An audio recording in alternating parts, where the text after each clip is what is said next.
एक तो आपसे मेरी प्रार्थना है शांत हो जाइए।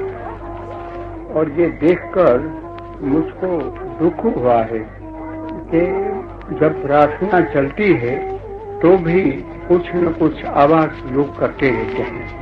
ऐसे करना ही नहीं चाहिए।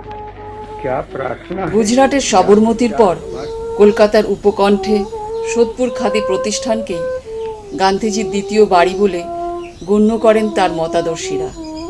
গান্ধীজি 1927 সালের 2রা জানুয়ারি প্রথম এই বাড়িতে পা রাখেন। সঙ্গে ছিলেন পণ্ডিত মতিলাল নেহেরু, আচার্য প্রফুল্লচন্দ্র রায় ও আরও অনেকে। বাংলার ঐতিহ্য, ইতিহাস, তার সঙ্গে শুধু তাই নয়, ভারতবর্ষের ইতিহাসের সঙ্গে আমাদের সোদপুর খাদি প্রতিষ্ঠানের এক বিশাল গুরুত্ব রয়েছে।